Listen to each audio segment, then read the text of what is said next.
What is a story statement? How would you define that, and how do you craft one?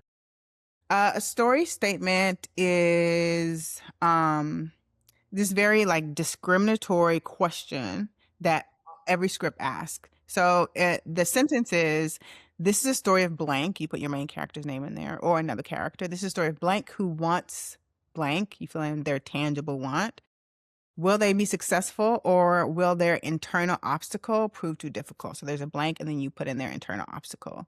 So you usually know the character's name, Billy, Bob, whoever. And then what you wrestle with even before you get to the page is, what does this person want that's tangible that I can see on screen, that's not internal, because otherwise it will be a song and not a movie. And then what are they up against that is internal, not external? So a lot of times when we have a character who is up against something, it is something that's out there in the world. Like there's a comet coming to Earth and is going to kill everybody, or there's an alcoholic grandmother, or there's an abusive father, or whatever.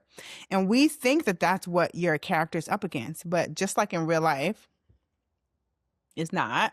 Your character is up against whatever is holding them back inside. And the plot, the comment, the grandmother, the teacher who is inappropriate, all of that just complicates the journey you're already on as a person. Mm. And so, in order for you to get the thing that you are after, you have to undergo some kind of internal change. Um, and that usually becomes what the character needs as opposed to what the character wants. And your story statement sort of helps you understand what goes in the story and what doesn't. So once you are done with your story statement, and you don't just do it one time, right? You do it like a dozen times until you get to a cocktail of wants and needs that are so true about your character and usually true about the writer. Mm. Um that whenever you have an idea or somebody pitches you something, you can look at it and say, "Is this what my story is about? Right. No, because this is what my story is about right here. So that doesn't fit. This fits, Mm-mm-mm. that fits." And that discrimination is what helps you make your creative decisions. I mentioned to you before we started recording that a lot of my audiences are brand storytellers, not all of them, many of them. And this is so useful for that world, for the business world too. You talk about the intersection of art and commerce. It's your brand narrative, like tying back to like, well, why does your product or service exist in the world? Like this is our true north, our guiding principles, guiding light, whatever you want to call it. And I just love the way that you phrase that, of just like, if you can't look back and see like where it fits into that thing that you consciously wrote and declared, then there's a misalignment. And I think that's so easy to avoid that task, and therefore you're kind of throwing things out there and you hope they stick, but it's not like, you don't have to, it doesn't have to be that hard. Right, right. I think that there's this misconception that, well, I'll say it this way.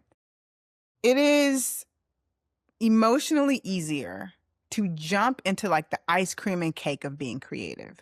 If you're starting a company, it's so much more fun to focus on the colors and the brand and the logo and like, what's going to be forward facing. Then things like, what are this company's values? What is our processes? What are the types of relationships that we need to have? What is the back end financially? What are all of our streams of income? All of that, like boring stuff that's related to having a business.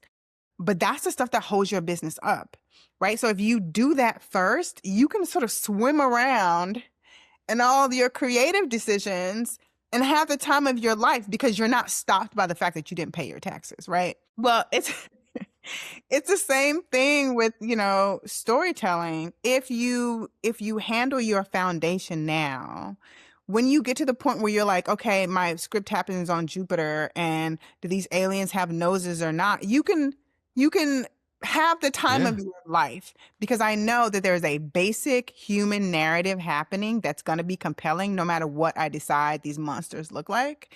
Um and it gives you freedom, I think. That structure gives you freedom. And I think it's the same thing with the brand.